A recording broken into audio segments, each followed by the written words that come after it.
They never had to chain you. That's the part most people miss. Chains make noise. Chains create resistance. So they chose something quieter, something that looks normal, something you defend yourself. Fatigue, constant, low-grade exhaustion. Not the kind that comes from real effort, but the kind that drains your sharpness, your aggression, your ability to think 2 steps ahead. When you're tired, you don't question. When you're tired, you comply. When you're tired, you confuse survival with success. Look around. The system doesn't reward energy. It consumes it. It doesn't want you strong at night, alert in the morning, dangerous in thought. It wants you just functional enough to show up, just tired enough to accept less. And the genius of it is this. It convinces you that exhaustion is virtue. That being drained means you're doing something right. That if you're not tired, you're not working hard enough. That lie alone has kept millions obedient without force. Pay attention to how your days are structured. Wake up rushed. Move fast, but go nowhere. Spend your best mental hours solving problems that don't belong to you. By the time the day ends, your mind is too fogged to plan, too heavy to rebel, too numb to ask why this feels wrong. You tell yourself you'll think about it tomorrow. Tomorrow never comes with clarity. That's by design.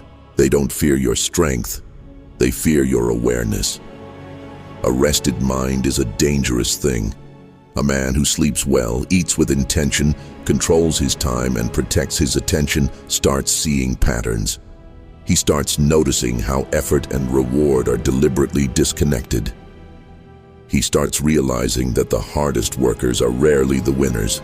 And once you see that, you can't unsee it. This is why distraction is everywhere. This is why noise is constant. This is why your focus is attacked from the moment you open your eyes. Because focus leads to strategy. Strategy leads to leverage. And leverage breaks systems that rely on blind effort. They don't need you stupid. They need you tired. Just tired enough to never fully wake up. Most people think control looks like authority. It doesn't. It looks like routines you didn't choose, beliefs you never questioned, and a level of exhaustion that feels normal because you've never known anything else. The moment you stop glorifying fatigue, the moment you protect your energy like a weapon, the balance shifts, quietly, permanently, and that's when things start to change. You're told fatigue is normal, that exhaustion is the price of being responsible. But look closer. A tired mind doesn't question patterns, it reacts. It obeys routines. When your energy is gone, you stop thinking in systems and start thinking in hours. You don't ask where this leads, you ask how to survive the week. And that's the point. Because a rested man starts connecting dots. He notices that effort and reward stopped matching a long time ago. He sees that the rules change depending on who's playing. A tired man never sees that. He's too busy recovering from yesterday to challenge tomorrow, so the system doesn't crush you in one move. It drains you slowly, over time, notifications, endless urgency, just enough pressure to keep you functional, never enough clarity to escape. They reward discipline when it benefits them, punish it when it threatens them. Work hard, they say, but only inside the lanes they built. Stay ambitious, but not independent. Be motivated, but not strategic. The moment your effort starts compounding outside their control, the tone changes. Suddenly it's risky, unrealistic, not stable. That's not concern, that's fear. Notice who's always calm. It's never the ones grinding non-stop. It's the ones who designed the grind. They sleep well. They think long-term. They're never rushing because they're not trading time for permission. And they understand something most people never will. Control doesn't come from force. It comes from fatigue. from keeping people busy enough to never step back. That's why distractions are unlimited but direction is scarce. Why entertainment is endless but silence feels uncomfortable. Silence creates thought. Thought creates leverage, so they fill every gap, every spare moment. If you're always stimulated, you're never strategic. And here's the uncomfortable truth. No one is coming to free you from this. The system won't break. It doesn't need to. It's working exactly as intended. The only variable is whether you stay tired or you step outside the rhythm they trained into you. Because the moment you stop running on their schedule, something shifts. You see clearly, and clarity is dangerous to anything built on control. By now, you've probably noticed something uncomfortable. The harder you push inside a system that wasn't designed for you, the smaller your world becomes. Your days start to look the same. Your thoughts narrow. Your energy is spent reacting instead of deciding. That's not a personal failure. That's a predictable outcome. A tired mind accepts rules it would normally question. It confuses survival with success. It learns to call exhaustion discipline and obedience stability. And once that happens, control no longer needs force. It becomes internal. You police yourself. This is why they don't need to silence you. They just need you busy. Busy people don't revolt. Busy people don't redesign their lives. Busy people don't sit still long enough to notice they're being managed.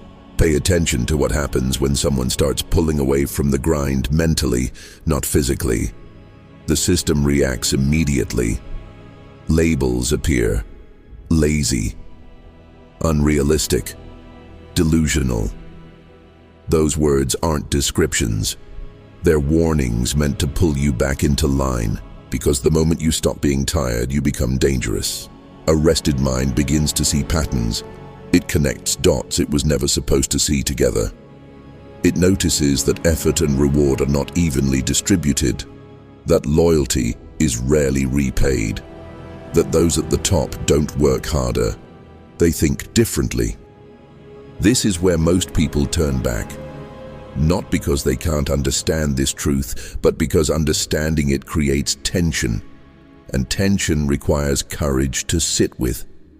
It's easier to go back to being tired than to face the realization that you've been playing the wrong game. The system depends on that choice. It depends on you choosing comfort over clarity, routine over risk, noise over silence. Because silence is where the real shift begins. And that's what comes next. And once you see this clearly, you stop blaming yourself for feeling drained. The exhaustion wasn't a personal failure. It was engineered. The system doesn't crush you with force. It wears you down with repetition. Same alarms, same commutes, same conversations that go nowhere, same promises of someday that never arrive.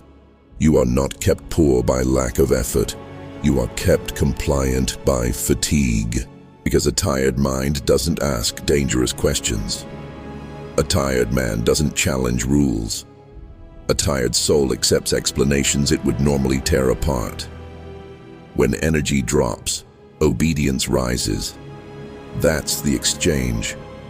And it's intentional. Notice how everything important is scheduled when you're weakest. Bills arrive after long workdays. Decisions are demanded when you're mentally fried. Distractions peak at night when resistance is low. By the time you have a moment to think, your brain is already asking for escape, not strategy. Comfort replaces ambition. Noise replaces clarity. And here's the part few people admit. The system rewards those who exploit this fatigue. Not the hardest workers, the sharpest observers, the ones who stay calm while others burn out, the ones who understand leverage instead of effort. They don't move faster, they move earlier, they don't fight harder, they position better. Hard work feels noble because it's visible. Strategy feels suspicious because it's quiet. That's why you were taught to respect sweat and distrust calculation. A man who plans is dangerous. A man who pauses is unpredictable. A man who controls his energy cannot be controlled. So the shift doesn't start with quitting your job or blowing up your life. That's impulsive. And impulsive people are easy to manipulate. The real shift is internal. You stop spending energy where there is no return. You stop reacting. You stop explaining yourself to systems that profit from your confusion. You guard your attention like currency. You decide when to engage and when to withdraw. You stop trying to be impressive and start being precise. You rest with intention. You think when others scroll. You observe patterns instead of drowning in tasks. This is when something strange happens. Opportunities you never saw before begin to appear, not because they're new, but because you finally have the clarity to notice them. While others are exhausted, you're alert. While others are emotional, you're composed. While others are begging for relief, you're designing exits. And that's when the system loses its grip, not all at once, but gradually, quietly, irreversibly. They never tell you this part out loud, because once you see it, you stop cooperating. A tired mind doesn't rebel, an exhausted body doesn't question. A drained man mistakes survival for purpose. That's why the pressure never fully stops. Just enough bills, just enough stress, just enough uncertainty to keep you busy reacting instead of thinking. You're not supposed to feel calm. Calm people zoom out. Calm people connect patterns. Calm people notice who benefits from their effort. So the system feeds you urgency, deadlines, notifications, fear dressed up as responsibility, and you mistake that constant tension for meaning. You call it being productive. You call it being ambitious. But what you're really doing is running in a direction someone else chose for you. Here's the uncomfortable truth most people never reach. Hard work isn't the trap. Directionless hard work is. When effort is disconnected from leverage, it becomes obedience with extra steps. And the more pride you take in suffering, the easier you are to manage. Notice who's always praised: the one who stays late, the one who never complains, the one who sacrifices everything for now. That praise is cheap. It costs nothing. And it keeps you in place longer than force ever could. Because control doesn't require change, it requires belief. Belief that this is normal. Belief that this is temporary. Belief that one day somehow it will pay off. But look closely at who actually wins.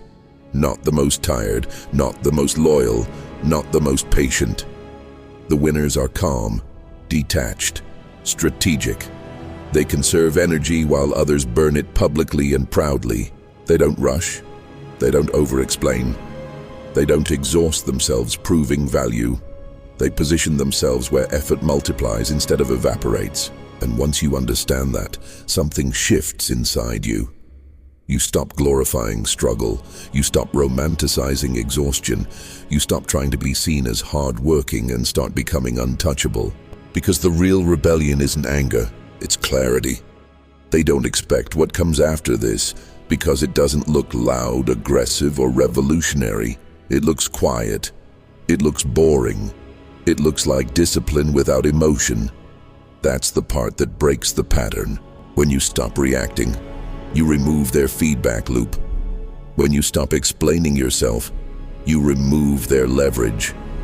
When you stop chasing approval, the entire structure they rely on starts to weaken. Not because you fought it, but because you no longer feed it. The system only works when you are predictable, when your moods are readable, when your effort is constant and your ambition is linear. That's why they praise consistency in labor, but punish consistency in independence. They want you exhausted enough to comply, but alert enough to produce, nothing more. Once you see this, you stop confusing effort with progress. You stop glorifying struggle. You start asking one question before every move. Who benefits if I do this exactly the way I'm told? Most people never ask that. They're too busy being tired. Power doesn't rush. It doesn't announce itself. It waits until others burn themselves out trying to prove something. While they argue, you observe. While they complain, you position. While they work harder, you work cleaner. You don't escape by working more hours. You escape by working fewer moves with higher impact. You don't win by being visible everywhere. You win by being untouchable where it matters. And here's the part no one tells you. The moment you stop being tired, people feel it. Not consciously, instinctively. Your presence changes. Your words slow down. Your decisions sharpen. You stop negotiating with fear. That's when disrespect fades, not because people suddenly like you, but because they can no longer place you beneath them. This is the shift, not rebellion, not motivation, precision. Stay rested, stay cold, stay deliberate.